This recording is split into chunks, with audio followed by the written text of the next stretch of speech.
इस कार्यक्रम के प्रायोजक हैं रोजगार डेवलपर्स। नमस्कार, आप देख रहे हैं पल्स 24 न्यूज में आपके साथ दिव्या पैन्यूली। वक्त हो चला है नेशनल बुलेटिन का, लेकिन उससे पहले नजर डालते हैं हेडलाइंस पर।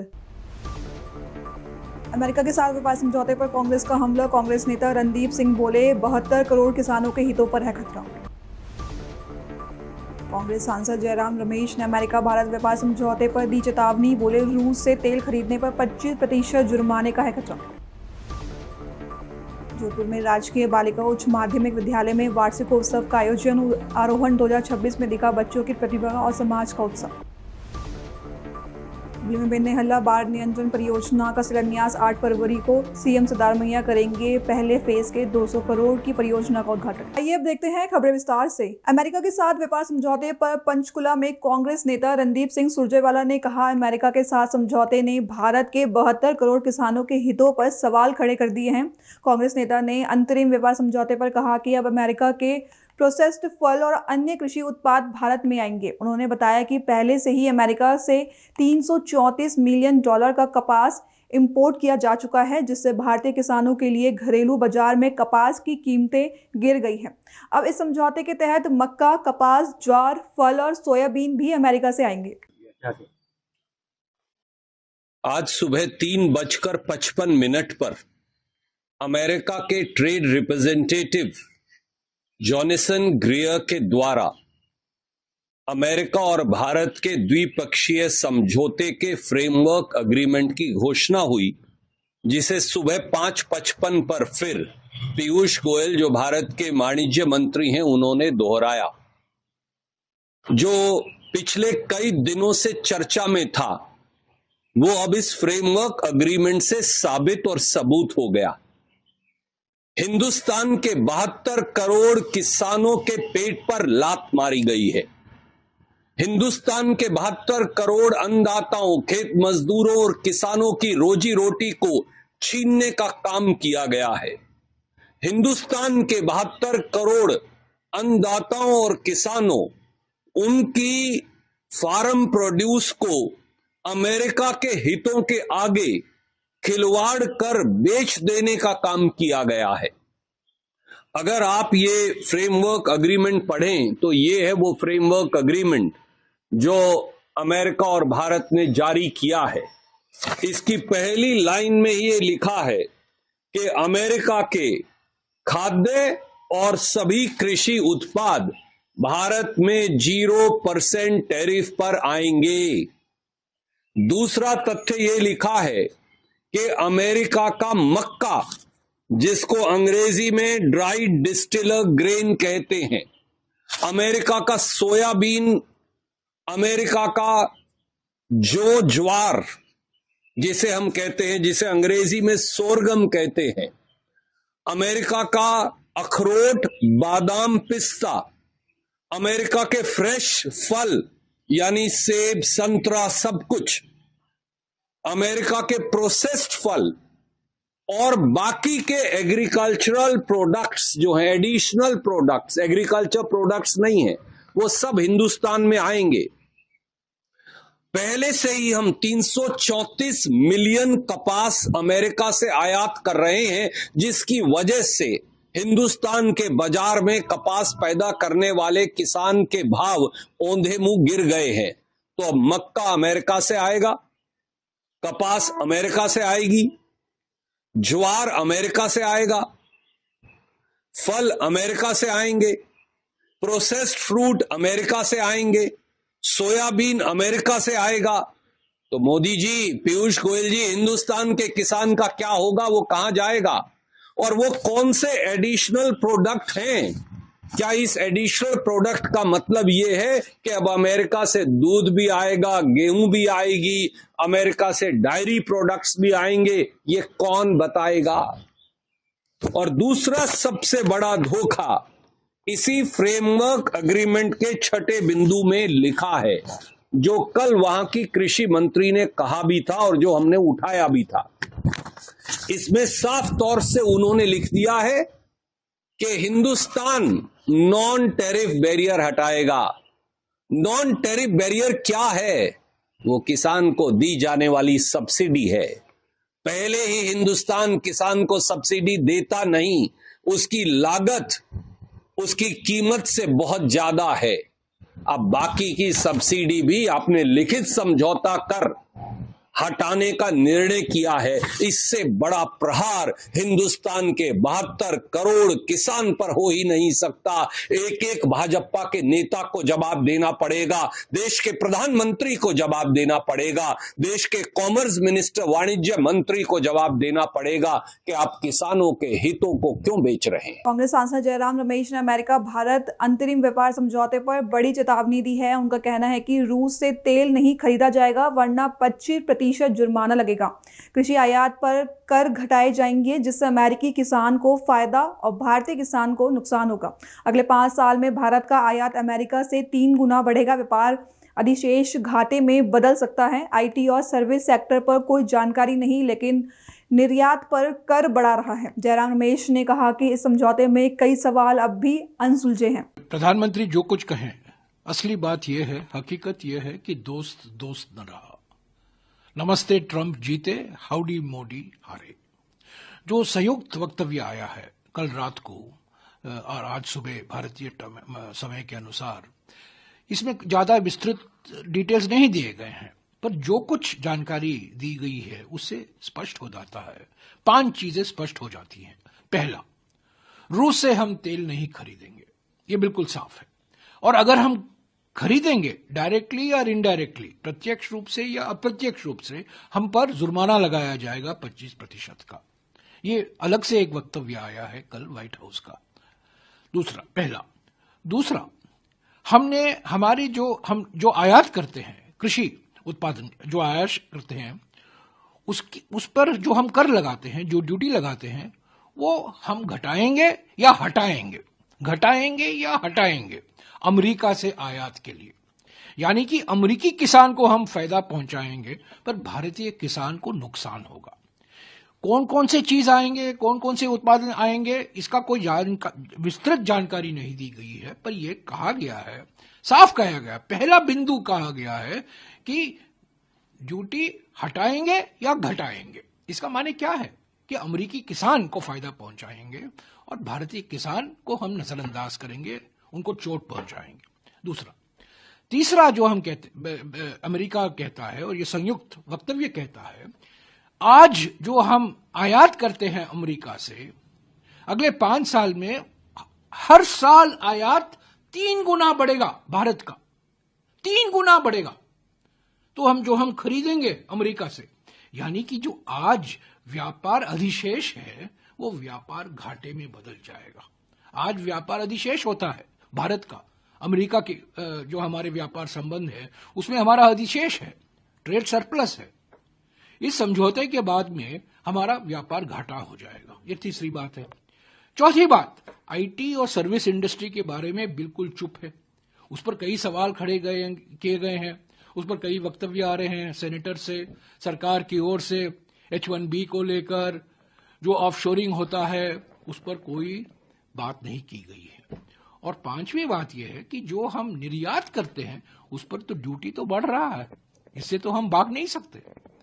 तो मेरे विचार में, हमारे ख्याल में ये बिल्कुल साफ हो गया है कि ये ट्रेड डील अमेरिका के हित में है।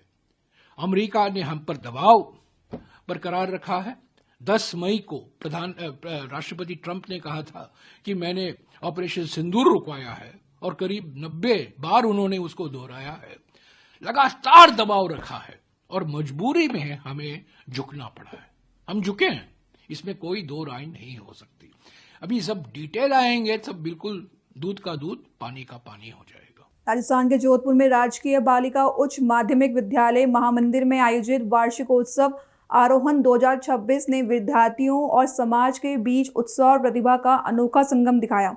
कार्यक्रम में समाज सेवी और प्रतिष्ठित लोग भी मौजूद रहे, जिन्होंने बच्चों को प्रोत्साहित किया और उनकी उपलब्धियों की सराहना भी की। कार्यक्रम में जल संरक्षण, स्वच्छता, खेलों के महत्व, माता पिता के सम्मान और देशभक्ति जैसे विषयों पर रंगारंग कार्यक्रम प्रस्तुत किए गए। इस अवसर पर स्वामी विवेकानंद चैरिटेबल ट्रस्ट द्वारा 50 बालिकाओं को छात्रवृत्ति प्रदान की गई। राज्य सरकार की निःशुल्क साइकिल योजना के तहत कक्षा 9 की छात्राओं को साइकिल दी गई। उत्कृष्ट कार्यों के लिए 50 विद्यार्थियों को सम्मानित भी किया गया। की गई कि हमारा मन सभी का गदगद हो गया। हम आकर लायंस क्लब जोधपुर आगाज के सभी मेंबर्स यहाँ आए हुए हैं। जॉइंट ब्लू सिटी से भी हम जुड़े हुए हैं। तो हम ये शानदार प्रोग्राम देखने के लिए मतलब हम मन उमड़ पड़ता है और सभी बच्चों को बहुत बहुत आशीर्वाद कि वो बहुत खूब मेहनत करें और शीला जी जहाँ भी पहुँच जाते हैं ना उस स्कूल का तो कायाकल्प हो जाता है। जिस तरह इन्होंने श्याम सदन स्कूल का कायाकल्प कर दिया है तो मुझे पूरा विश्वास है कि सब बच्चे बहुत अच्छी प्रगति करेंगे। Thank you. मैं एक स्कूल के लिए क्या कहूँगी कि मैं शीला जी की एक बात कह रही हूँ कि इतनी सादगी है, उन्होंने कभी अपने परिचय की मोहताज नहीं। पूरा जोधपुर क्या राजस्थान क्या पूरे भारत में अगर शिक्षिकाओं की बात करी जाए तो राष्ट्रपति पुरस्कार से शिक्षक पुरस्कार से अलंकृत होने के बाद भी उन्होंने कभी घमंड नहीं दिखाया। और क्योंकि इनको इसीलिए मिला कि इन्होंने बच्चे का पढ़ाई के साथ सर्वांगीण विकास किया है। और ये हमेशा लिख लीजिए आप इतिहास में कि इनके द्वारा जो शिक्षा लेगा वो एक अच्छी गृहिणी भी बनेगी, एक अच्छे परिवार में भी रहेगी और वो कलेक्टर और IAS RAS जरूर बनेगी। क्योंकि उन्होंने संस्कार पढ़ाई के साथ खेल कूद NCC आप देख लो डांस बच्चे इतने मस्त हैं कि बहुत ग्रेसफुल भी हैं। इन्होंने परंपरा को भी ध्यान दिया हुआ है। कोई भी बच्चा वेस्टर्न लुक में नहीं दिख रहा। ये मैं इनसे बिना कहे देख लूं कि आप देख लीजिए सारे बिल्कुल राष्ट्रीय जैसे राजस्थान की परंपराएं ढके ओढ़े। इन्होंने सब चीज चाहे पानी वेस्ट न करें, स्वच्छता का भी ध्यान दे। ये जिम्मेदार नागरिक मैं तो ये कह रही हूँ कि ये कई डिपार्टमेंट को संभाल रही शिक्षक के साथ साथ। तो मैं सबसे ज्यादा इस स्कूल के बच्चे बालिका जो बहुत सुंदर भविष्य है और जो नीता जी के साथ जुड़ी हुई है डॉक्टर शीला अशोका, ये हमारे लिए गर्व है। महिला शक्ति का भी जोधपुर के लिए और एक शिक्षिकाओं में भी गर्व है। हम भी आज उनसे बहुत कुछ सीखते हैं। आज इतना सब कुछ था, सफाई अभियान भी चलाया, साइकिलें भी दी गई और बच्चों को पूरा दिया। चाहे वो डांस करें, कार्यक्रम खत्म हो गया है, हम देखने को बैठे हुए कि इनकी खुशी में अगर हम लोग शामिल नहीं होंगे तो मतलब बच्चे जा नहीं रहे हैं घर। तो ये बहुत अच्छा है और मैं तो ये कहती हूँ कि इनको जोधपुर से मत जाने देना कोई भी। और बहुत बहुत धन्यवाद हमको बुलाया। बच्चों को एक जीवन जीने की कला सिखाई, इसके बारे में बताइए। जीवन जीने की कला तो ये जहाँ जाती है वहीं से जहाँ खड़ी हो जाती है वहाँ लाइन शुरू हो जाती है। देख रहे हैं बच्चों ने कोई इनके लिए पुरस्कार ला रहा है, कोई जहाँ अभी तक घर नहीं जाएंगे 1 घंटे तक, चाहे नाश्ता कर लेंगी, इतना तैयार, इतनी फोटो, कोई रोक टोक इन्होंने इसलिए अच्छे संस्कार दिए कि रोक टोक की जरूरत ही नहीं पड़ रही है। और आप ध्यान दीजिएगा कि जब भी कोई बनेगा कलेक्टर तो आप इसको सर्च कर लीजिएगा, महिला कुछ बनती है। और ये महिपाल जी सर जो है और ये जो सर आप लोग इधर आप लोग भी आए ना, ये आप लोग सब मिलके बनता है, कोई अकेला चना बाहर नहीं फोड़ सकता है। पूरी टीम है भैया, इधर आप आए, ये सारा पूरा टीम गेम है इन सब टीचर्स का। और ये आगाज क्लब जो हमेशा इनके साथ रहा, मेंबर खुद ही मैडम थी और कई संस्थाएं वाले मैडम का बहुत सम्मान करते हैं। मैडम सम्मान पाने कभी भी नहीं आती है और आज हमको बुलाया, हम लोगों का सबका सम्मान किया, उसके लिए धन्यवाद। आपको परिचय? मेरा नाम उषा गर्ग है और बस एक समाज सेविका हूँ। उच्च माध्यमिक विद्यालय महामंदिर में वार्षिकोत्सव एवं भामाशाह समारोह आरोहण 2026 का आयोजन किया गया। इसके अंतर्गत हमने विद्यार्थियों को जो मेधावी विद्यार्थी थे उनको सम्मानित करा। साथ ही खेल, कला, विज्ञान के क्षेत्र में उत्कृष्ट कार्य करने वाली प्रतिभाओं को सम्मानित करा। भामाशाहों का सम्मान हमने रखा है इसमें। साथ ही छात्रवृत्ति वितरण, साइकिल का वितरण भी आज के दिन ही किया गया। बालिकाओं को स्वच्छता सखी के रूप में हमने शपथ दिलवाई और कई सारे हमने प्रोग्राम आयोजित करे जो कि खेलों के ऊपर थे, जल संरक्षण पे, स्वच्छता पर, माता पिता की सेवा करने के ऊपर। एक मैसेज सोसाइटी को मिले, बच्चों को एक अच्छा मैसेज है कि हमें देश को सशक्त बनाना है, देश को के निर्माण में, राष्ट्र निर्माण में हमें अपनी सशक्त भूमिका निभानी है। एक अच्छा मैसेज मिले, इसके लिए हमने बच्चों को सीख देने के लिए एक मंच के रूप में उनको एक मंच उपलब्ध कराया। और ये वार्षिकोत्सव जो है हमने टेक्नोलॉजी के साथ आयोजित करा और बच्चों ने टेक्नोलॉजी के साथ अपनी बेहतरीन प्रस्तुतियां दी। बच्चों से क्या आशा करते हो? बच्चों से आशा करती हूँ कि वो आगे बढ़े और खूब मेहनत करें और अपने परिवार का, समाज का, राष्ट्र का नाम रोशन करें। बच्चों में वो खुशी आज दिख रही है कि आज बच्चे स्कूल से जाने का नाम नहीं ले रहे, इसके पीछे बच्चों में बहुत उत्साह है और बच्चे आज घर जाना ही नहीं चाह रहे हैं। उन्हें प्रोग्राम बहुत अच्छा लगा और उन्होंने बहुत अच्छे तरीके से तैयारी भी करी और उन्हें स्कूल घर जैसा लगता है। वो उनका स्कूल आने का मन करता है और एक ही विद्यालय में एक अलग सा एक फ्रेंडली वातावरण है और टीचर्स भी उनके साथ इस तरह आत्मिक जुड़ाव है कि बच्चों का अब घर जाने का मन ही नहीं करता है। और आज जो इतना अच्छा प्रोग्राम आयोजित हुआ तो बच्चे तो बस यही रुकना चाह रहे हैं कि हम बस जो है यहाँ पे उनका मन लग रहा है। बच्चों ने एक से एक बढ़कर प्रस्तुतियां दी है, उसके बारे में बच्चों ने बेहतरीन प्रस्तुतियां दी। माँ सरस्वती की आराधना के साथ ये प्रोग्राम हुआ। उसके पश्चात यहाँ पे जल संरक्षण, स्वच्छता अभियान, माता पिता की सेवा, भारत की संस्कृति और राजस्थान की संस्कृति को दर्शाने वाले नृत्य नाटिका, साथ ही देशभक्ति गीतों पर भी नृत्य हुए और बच्चों को पुरस्कृत किया गया और कई सारी बेहतरीन प्रस्तुतियां दी गई। परिचय मैडम, परिचय। मैं डॉक्टर शीला असोपा, प्रिंसिपल राजकीय बालिका उच्च माध्यमिक विद्यालय महामंदिर। झारखंड के बड़कागांव में हजारीबाग पुलिस ने एनडीपीएस मामले में कार्रवाई कर 6 तस्करों को गिरफ्तार कर लिया है। बता दें ये कार्रवाई स्थानीय प्रशासन की ड्रग्स के खिलाफ सतर्कता और कड़ी कार्रवाई की मिसाल है। दरअसल पुलिस अधीक्षक अंजनी अंजन के निर्देश पर बड़कागांव पुलिस ने R&R कॉलोनी में औचक छापेमारी की। इस कार्रवाई में 6 आरोपियों को पकड़ते हुए उनके पास से लगभग 26.5 ग्राम ब्राउन शुगर बरामद किया गया। पुलिस पदाधिकारी पवन कुमार और थाना प्रभारी कृष्ण कुमार गुप्ता ने प्रेस कॉन्फ्रेंस में बताया कि आरोपी तस्करी के आरोपी हैं और उनके खिलाफ आगे कानूनी कार्रवाई की जाएगी। पुलिस ने जनता से अपील की कि ऐसे मामले में सूचनाएं देकर सहयोग करें। हुबली में बेनेहल्ला की बाढ़ रोकने के लिए एमएलए NH कोना रेड्डी ने 8 फरवरी को शिलान्यास और भूमि पूजन कार्यक्रम का ऐलान किया है। कार्यक्रम में सीएम, डीसीएम, मंत्री सतीश, प्रियंका खड़गे और कई स्थानीय एमएलए शामिल होंगे। यह परियोजना किसानों और स्थानीय निवासियों के लिए हर साल की बाढ़ से निजात दिलाने का प्रयास है। दरअसल एमएलए ने बताया कि 2010 में परम शिवैया कमेटी ने बेनेहल्ला और थुपारी हल्ला की बाढ़ को कंट्रोल करने के लिए स्टडी सौंपी थी, जिसे लागू नहीं किया गया था। अब मुख्यमंत्री सिद्धारमैया ने पहले फेज में 200 करोड़ रुपए जारी करने की स्वीकृति दी है। साथ ही एमएलए ने बताया कि 150 करोड़ से ड्रेनेज, झील भरना और प्रशासनिक ऑफिस निर्माण जैसे अन्य विभागीय कार्य किए जाएंगे। ನಾನು ಫಸ್ಟ್ MLA ಆದಾಗ ಮೀಟಿಂಗ್ ಮಾಡಿದಾಗ 1310 ಕೋಟಿ 1310 ಕೋಟಿ ಆಗಿತ್ತು. ನಂತರ ನಾ ಮತ್ತದಕ್ಕೆ ಹೊಸ ವಿಚಾರಗಳನ್ನ ಸೇರಿಸಿದಾಗ 1610 ಕೋಟಿ ಆಯಿತು. 1610 ಕೋಟಿ ಒಳಗೆ 500 ಕೋಟಿ GST ಮತ್ತು ಇದೆಲ್ಲ ಎಕ್ಸ್ಪೆಂಡಿಚರ್ ಹೋಗುತ್ತಾ. ನಮ್ಮ ಕೆಲಸ ಆಗೋದು 1100 ಕೋಟಿ ಇದಾನೆ. ಅದು ಆಟೋಮೆಟಿಕ್ ಗೌರ್ಮೆಂಟ್ ನೇಮ್ ಅದ, ಅದಕ್ಕೇನು ಮಾಡೋಕ್ಕಾಗಲ್ಲ.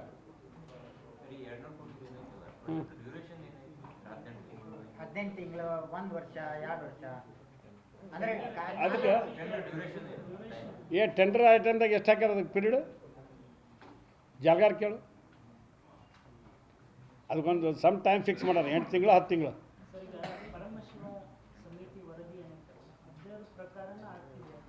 ಹೌದು, ಅದರ ಪ್ರಕಾರನ ಆಗ್ತಾಯಿದೆ.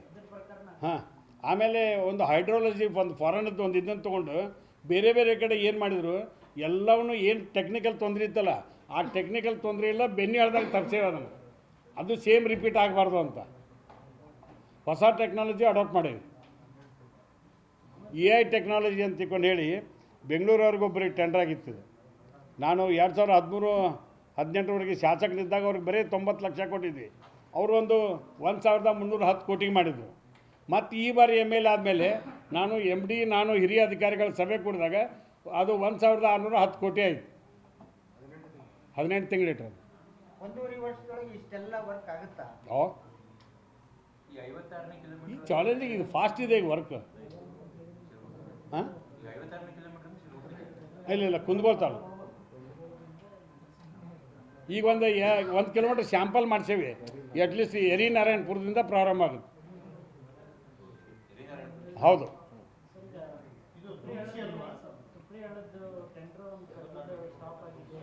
ಇಲ್ಲ ಸ್ಟಾಪ್ ಆಗಿಲ್ಲ. ಅದು ತುಪ್ರಿ ಹೇಳದ್ದು ಏನಾಗಿತ್ತು, 312 ಕೋಟಿಗೆ ಅದು ಮಂಜೂರಾಗಿತ್ತು. ಅಂದರೆ ಆಡಳಿತಾತ್ಮಕ ಅನುಮೋದನೆ ಕೊಟ್ಟು 150 ಕೋಟಿ FDಗೆ ಒಪ್ಪಿಗೆ ಕೊಟ್ಟಿದ್ರು. ಇನ್ನು 162 ಕೋಟಿಗೆ ಒಪ್ಪಿಗೆ ಕೊಡಬೇಕಿತ್ತು. ನಾನು ಬಂದ ನಂತರ ಅದಕ್ಕೆ ಒಪ್ಪಿಗೆ ಪಡೆದು ಅರ್ಧ ವಿನಯ್ ಕುಲಕರ್ಣಿಯವ್ರಿಗೆ ಬರ್ತಾರೆ ಕ್ಷೇತ್ರಕ್ಕೆ. ಅದು ಬೆಳಗಾವಿ ಜಿಲ್ಲೆಯ ಕಿತ್ತೂರು ಹತ್ರ ಹುಡ್ತೈತೆ. ಅದು ಯಾವುದು ತುಪ್ರಿಯಾಳ, ಅಲ್ಲಿಂದ ಪ್ರಾರಂಭ ಆಗಿ ಅಮೀನ್ಬಾವಿ ಹತ್ರ ಬರುತ್ತೆ. ಅದು ಬಂದಮೇಲೆ ನವಣೂರು ತಾಲೂಕಿಗೆ ಬರುತ್ತೆ. ಆ 80 ಕೋಟಿ ನಂಬರ್ದಾಗ ಬರುತ್ತೆ. ಒಂದು 85 ಕೋಟಿ ವಿನಯ್ ಕುಲಕರ್ಣಿ ಕ್ಷೇತ್ರಕ್ಕೆ ಬರುತ್ತೆ. ಅದಕ್ಕೂ ಕೂಡ ಈಗಾಗಲೇ ಟೆಂಡರ್ ಕರೆದೇವಿ. ಟೆಂಡರ್ ಲಾಸ್ಟ್ ಡೇಟ್ ಅದಕ್ಕೆ ಯಾವುದೈತೆ ಅಂದ್ರೆ ಕೊಡ್ತೇವೆ.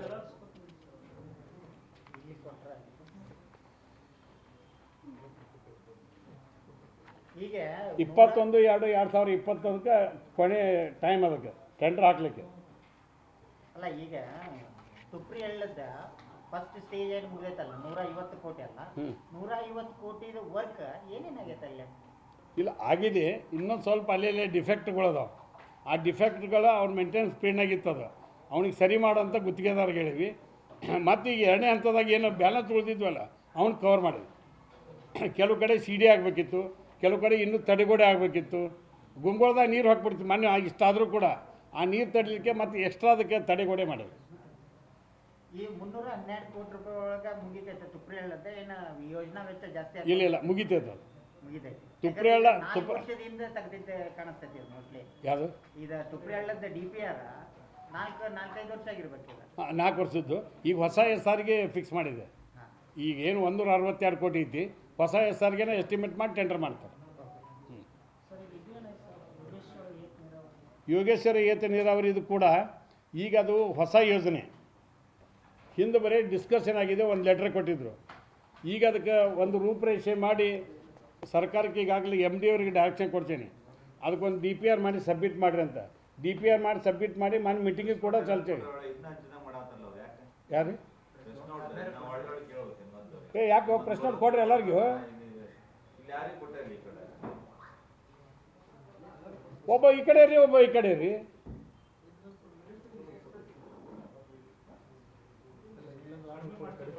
ಕಡಿಮೆ ಆಗ್ಯಾವಣ. ಎಷ್ಟು ಮಾಡಿಸಿದ್ದಿ? 70% ಸೊಲ್ಯೂಷನ್ ಸಿಗುತ್ತೆ ನಮಗೆ. ನಾನು ಸ್ವಲ್ಪ ಇಂಜಿನಿಯರಿಂಗ್ ಓದಿನ ಅಂತ ನನಗೂ ಸ್ವಲ್ಪ ಅನುಭವ. ಆಮೇಲೆ ಇದನ್ನು DPRನ 3 ಬಾರಿ ಚೆಕ್ ಮಾಡಿ ನೋಡಿ, ನಿಮ್ಗೆ ಹೇಳ್ತೇನೆ. ನಾನು MD ಆಫೀಸಾಗ ಕೂತ್ಕೊಂಡು ಅದನ್ನು ಚೆಕ್ ಮಾಡಿ ಇದೇನು ಹಂಗೆ ಸರಳ ಆಗಿಲ್ಲ. ಒಂದು ಕಡೆ ಸೆಕ್ರೆಟರಿ ಅವ್ರ ಕಡೆ ಕೂತು ಮೀಟಿಂಗ್ ಮಾಡಿಸಿ ಈ ಸೆಂಟ್ರಲ್ ಗೌರ್ಮೆಂಟಿಗೆ ಮತ್ತೆ ಉಳಿದ ಅಮೌಂಟಿಗೆ ಕಳಿಸ್ಬೇಕಾದ್ರೆ ಒಂದು ಸ್ವಲ್ಪ ಹೆಚ್ಚು ಕಡಿಮೆ ಇದ್ದರೂ ಅವ್ರು ರಿಜೆಕ್ಟ್ ಮಾಡಿಬಿಡ್ತಾರೆ. 1410 ಕೋಟಿ ರೂಪಾಯಿ DPR ಆಗಿದ್ದು ಯಾವಾಗಿಲ್ಲ? ಈಗ ಹೀಗಾಗಿ ಹೌದು. ನಿಮ್ಮ ಕ್ಷೇತ್ರದ ಹಳೆ ಶಾಸಕರ ತಮ್ಮ ಅವಧಿಯೊಳಗೆ ಆಯ್ತು ಅಂತ ಹೇಳಿ ನಾ ಅದ್ರ ಬಗ್ಗೆ ಚರ್ಚೆನೇ ಮಾಡೋದಲ್ಲ. ಯಾವ ಡೇಟಿಗೆ ಏನೇನಾಗೈತೆ ಅಂತ ನಿಮ್ಮ ಮಾಹಿತಿನೇ ಕೊಟ್ಬಿಟ್ಟಿರಲ್ಲ. ಡೇಟ್ ವೈಸ್ ಇದೆ ಆದೇಶ. ಅದಕ್ಕೆ ಉತ್ತರ ನಾಯಕ ಸಣ್ಣವಾಗಲಿ. ಇದು ನಮ್ಮ ಯೋಜನೆ, ನಮ್ಮ ರೈತರು ಸಲುವಾಗಿ ಮಾಡಾಕತ್ತೀವಿ. ನನಗಂತೂ ಹೆಮ್ಮೆ ಇದೆ. 1400 ಕೋಟಿಯೊಳಗೆ ಕಂಪ್ಲೀಟ್ ಬೆನ್ಯಾಳ ಪ್ರಾಜೆಕ್ಟ್ ಮುಗಿಬೇಕು. ದುಂಡ್ಸಿಯಿಂದ ಹಿಡ್ಕೊಂಡು ಅಪ್ ಟು ಮೆಣಸಿಗೆವರೆಗೆ. ಈಗ ನಾವೇನು ಮಾಡೀವಿ, ಹೆಚ್ಚು ನವಲಗುಂದಲ್ಲಿ ಮಾಡಾಕತ್ತೀವಿ. ನವಲಗುಂದ ವಿಧಾನಸಭಾ ಕ್ಷೇತ್ರ ಹುಬ್ಳಿ ತಾಲೂಕು ಇದೆ. ಇನ್ನೂ ನರಗುಂದ ತಾಲೂಕು ಐತಿ, ಶಿಗ್ಗಾಂವ್ ತಾಲೂಕು ಐತಿ, ರೋಹನ್ ತಾಲೂಕು ಐತಿ. ಅಲ್ಲಿ ಬರೀ ಚಾನಲೈಸಿಂಗ್ ಮಾಡಾಕತ್ತೀವಿ. ಅಲ್ಲಿ ಸ್ವಲ್ಪ ಪ್ರಮಾಣದಲ್ಲಿ CD ಮಾಡತ್ತೀವಿ. ಕುಂದಗೋಳ ತಾಲೂಕಿನಾಗ ಇನ್ನೂ ಹೆಚ್ಚು ಮಾಡಬೇಕಾಗಿದೆ.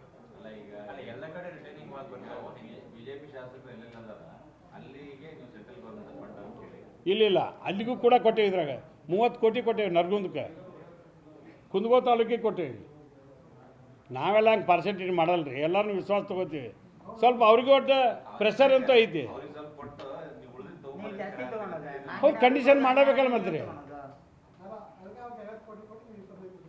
ಮತ್ತೀಗ ಅವ್ರು ತರಬೇಕಲ್ಲ. ಅವ್ರಿಗೂ ರಿಕ್ವೆಸ್ಟ್ ಮಾಡ್ಯಾನ, ಜೋಶಿ ಸಾಹೇಬ್ಗೆ ರಿಕ್ವೆಸ್ಟ್ ಮಾಡಿದೆ. ಮೊನ್ನೆ ಅವ್ರ ಮನೆಗೆ ಹೋಗಿ ನಾನು ಅಪೀಲ್ ಮಾಡಿ ನೀವು ಬರ್ಬೇಕು ಸರ್ ಅಂತ ಹೇಳಿದೆ. ನಿನ್ನೆ CC ಪಾಲ್ರು MR ಪಾಲ್ ಸಿಕ್ಕಿದ್ರು, ನೀವು ಬರ್ರಿ ಅಂತ ಹೇಳಿದೆ, ಒಪ್ಕೊಂಡ್ರು. ಯಾರು ಇಲ್ಲ, ನಾವು ಕರೀದು ಏನಿದ್ರು ಸರಿಯಾಗೇ ಕರಿತೇವೆ. ಕಾರ್ಡ್ ತರಲಿಲ್ಲ ಇವನ್ನ. ಮುಖ್ಯಮಂತ್ರಿಗಳು, ಉಪಮುಖ್ಯಮಂತ್ರಿಗಳು, ಆಮೇಲೆ ಸನ್ಮಾನ್ಯ HK ಪಾಟೀಲ್ರು, ಸತೀಶ್ ಜಾರಕಿಹೊಳಿ ಸಾಹೇಬರು, ಶಿವಾನಂದ ಪಾಟೀಲ್ರು, ಪ್ರಿಯಾಂಕ ಅವರು, ಆಮೇಲೆ ಇನ್ನೂ ಒಂದು ಬೈರತಿ ಸುರೇಶ್, UGD ಕೆಲಸ ಐತಲ್ಲ, ಪ್ರಿಯಾಂಕ ಖರ್ಗೆ ಅವರು RDPRದ ವರ್ಕ್ ಅದಾವಲ್ಲ 30 ಕೋಟಿ ರೂಪಾಯಿದು. ಎಲ್ಲ ಡೀಟೇಲ್ಸ್ ಇದೆ, ಮೇಲ್ ಹಾಕಿಸ್ತೇನೆ. ನಿಮ್ಮ detail list work wise list ಹಾಕಿಸ್ತೇನೆ. ನಾಳೆ ಅಲ್ಲಿ ಬರ್ತಿರಲ್ಲ ಇದು ಎಷ್ಟು ಇನ್ವಿಟೇಷನ್ ತಂದಿರಿ? ಹಾಂ ಅಲ್ಲಪ್ಪ, ಎಲ್ಲರಿಗೂ ಒಂದೊಂದು ತರಬೇಕಾ? ಅವ್ರು ತೊಗೊಂಡು ಹೋದ್ರೆ ತರ್ಸೋಣ, ಎಲ್ಲ ಪ್ರೆಸ್ಸಿಗೂ ಮೂಡಿಸ್. ಹಾಂ ಇವು ಸ್ವಲ್ಪ ಏನಾಗ್ತದೆ ಈ ಪ್ರೋಟೋಕಾಲ್ ಸಿಸ್ಟಮ್ಗೆ ಹೊಂದ್ಸಾಕೆ. अभी के लिए बस इतना ही। खबरों के लिए बने रहें पल्स 24 न्यूज के साथ। अब तक नमस्कार। इस कार्यक्रम के प्रायोजक थे रोजगार डेवलपर्स। तुम दोनों की मेहनत बहुत रंग लाई है बेटा, घर बहुत सुंदर बना है। ये मेरे पापा का घर। पता है, देख तेरे पापा की नेम प्लेट अपने हाथों से लगाऊंगा। नेम प्लेट तो लग चुकी पापा।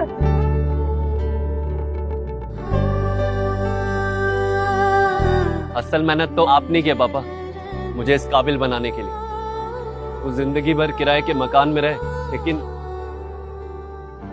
आज ये घर मेरा नहीं, ये है मेरे पापा का घर।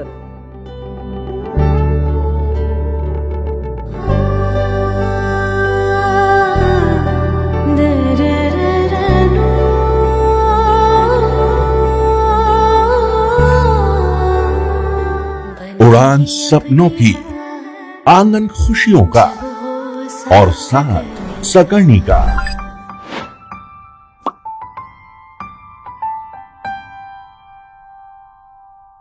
60 वर्षों से आपके साथ मनोरंजन और संस्कार का संगम, जाह्नवी मैगजीन।